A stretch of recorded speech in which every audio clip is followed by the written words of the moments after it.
I would like for you all right now to give a little applause to Tatsuki Fujimoto because he delivered with this chapter. There's always something sad or melancholic about viewing Denji and watching him go through the machinations of his own mind, what he feels like he deserves, what challenges him, how he feels emotionally about things. And with so many great things that we have experienced over the years, seeing Denji at this point still so conflicted and so broken in a lot of different aspects is heartbreaking. For us as viewers, we just want him to be happy, but it's never really that simple. Happiness for Denji comes in a completely different form than what a lot of people are used to, because in his mind it's pretty simple, it's pretty easy, and you actually watch that directly get challenged in this chapter. Whether the life that he's living now with Naoyuta and going to school is heaven, is worth it, it's good enough, right? But then he questions his own selfishness. What does he really want? Does he still want to be Chainsaw Man? Does he still want to fight? Does he still want to be praised and known for being Chainsaw Man? All of these things and questions is stuff that Denji thinks about every single day, but right now it's becoming more and more prevalent. Now hold on for just a moment. Have you read Goodbye Eri by Tatsuki Fujimoto? Easily one of his best stories that he's created, and it is available right now. And this video is sponsored by Viz. You see, Goodbye Eri is one of my favorite stories. It is so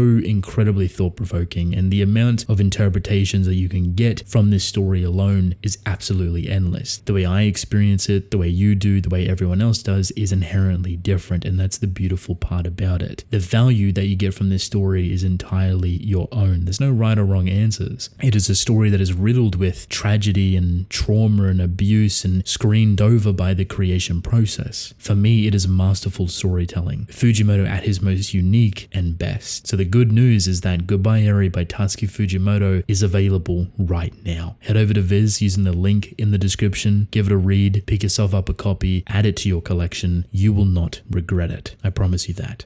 There's a sense of irony. Part 1 was all about people chasing after Chainsaw Man and utilizing him, manipulating him, turning him into this weapon of mass destruction and a tool to be swung around however they needed. Yet he found comfort within certain aspects of that manipulation, Archean power for example. This time, however, it's very different. He seeks that same type of acknowledgement, but not manipulative. He wants to be seen, he wants to be heard, he wants to be the person that is Chainsaw Man. So when he sees someone on the screen that is claiming to be Chainsaw Man, you best believe it does not end well. He is upset, he is angry, and actually just the amount of different emotions that he goes through is pretty traumatizing because he doesn't know how to feel. He doesn't know what to feel about this. Of course he's going to be annoyed, but he's also going to be upset. He's also going to feel conflicted and confused because he was just told that if he continues to be Chainsaw Man, he's gonna get killed. Naoyuta, someone that he cares so deeply for now, that he has to think about now, would also be killed. Just think about this for a moment. He is very much willing to sacrifice his life and his wants and his selfish nature, which isn't a bad thing, for Naoyuta. This is how much this boy has grown, and he's put a lot of himself away to support Naoyuta. Can't help but respect and admire that, but there's still a part of him that seeks something more. There's still a part of him that has this dream that has never been achieved, and being known as Chainsaw Man, being recognized, being acknowledged and praised and fought for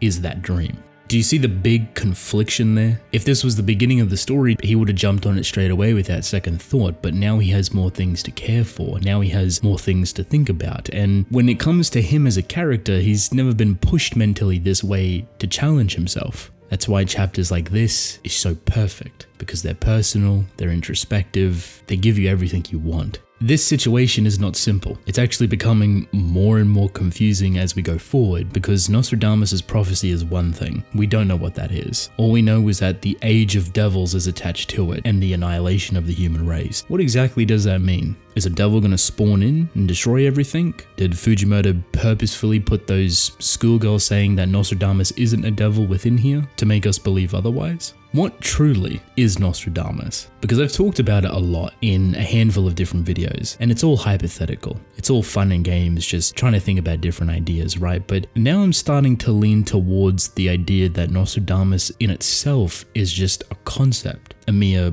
idea. Originally, I thought it was a devil, or some sort of devil, an amalgamation of the idea of devils. And to be fair, even if it is just a theme, you could argue that only one being, quote unquote, could become that. The fear of fears. It's not necessarily a fear, but more so the DNA of it. So it's like, there's loopholes, there's certain things there, right? But the more this story continues, the more we slowly peek into Nostradamus' prophecy, the more we just get confused. All we know is that death, annihilation, and destruction is coming along with it. So how do we stop it? The good news, if you want to call it that, we have a lot of people that want to stop it. However, their approach or their method is a little bit different. At least it seems that way. See, Fami is deep diving into this whole Chainsaw Man church hierarchy fan base that's currently going on. So much so right now, we have a Chainsaw Man idol. It's not Haruka or Harumi, I always forget his name. It's not anyone else that we know so far, it's just this faceless individual that works underneath Fami. That's a part of the Devil Hunting Association Club, probably.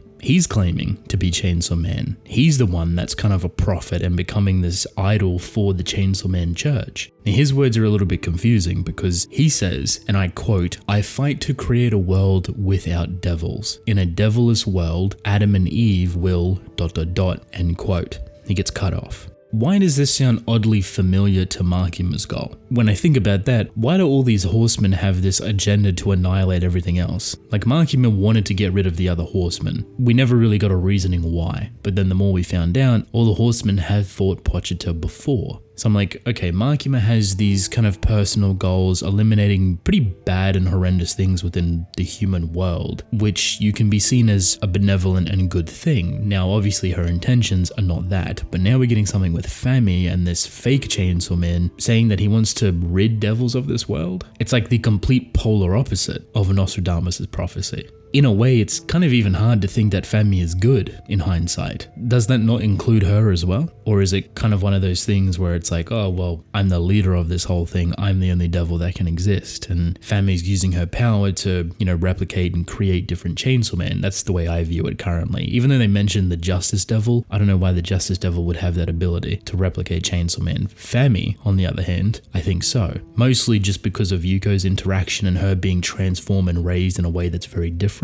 I believe it's a possibility. Now, let's just say for now, this is the case. Fami wants to do the complete opposite of Nostradamus' prophecy and keep humans and only humans alive. What about Yoshida? Because the more that I think about him and his organization, the more I can't help but think that he might be a good guy, even though he's a bit of a weirdo and he always acts sus and kind of weirdly times everything, and he's had these conversations with Fami before. There is a possibility, and especially with the previous chapter where he was so stressed about Denji not turning into Chainsaw Man, where he doesn't actually agree with Fami's perspective. But then again, he could be working with her. It's so difficult to pinpoint the true intentions of these players. What are their goals? What are they trying to achieve? Why wouldn't you want Denji a part of this? Why would you use Yoshida to convince him? Is this coming from Yoshida's perspective, or is this coming from Fami's perspective? Like Fami speaking through Yoshida, does that make sense? Convoluted, conflicting, I don't know. There's so many different ideas and so many different ways that this could go. Yoshida is just a sneaky fella. Fami, also sneaky as well. Chainsaw Man Church, there's fake Saw Man, so many different things. Here's another one. This could just be a ploy to convince Yoru that is Chainsaw Man. That's it. It could just be that easy. And you could create something pretty powerful because the Chainsaw Man Church is centered around Chainsaw Man. So you're taking away a leader from that church. That counts as a secondary guild. The last thing that I want to attach to this is why they just don't use Chainsaw Man to begin with. Why don't they want Pochita to be here?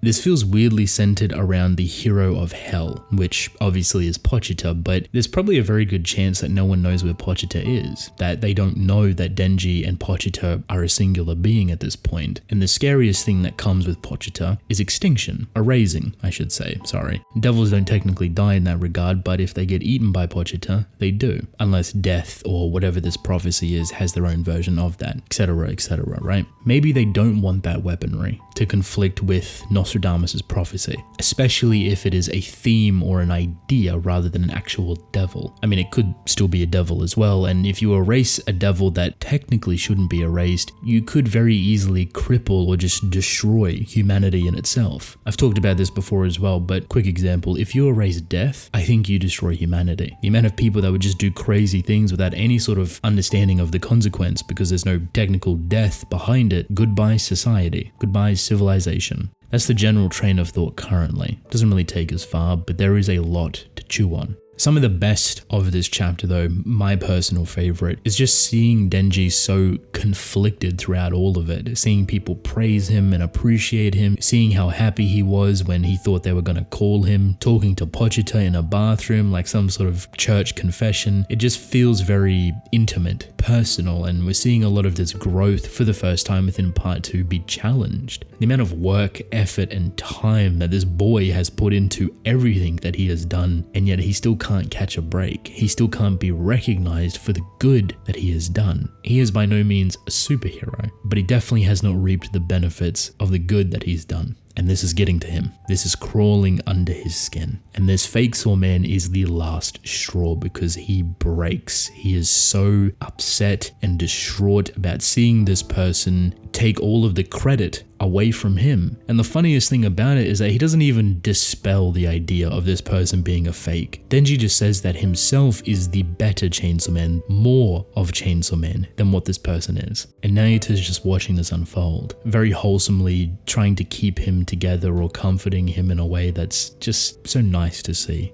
Very good chapter, loved it to bits. Unfortunately, we don't have one next week, but I'll try and fill in the blanks for you. I'd love to hear your thoughts on the chapter. Leave a like, subscribe, comment. It supports me a ton. I'd greatly appreciate it. Thank you for watching.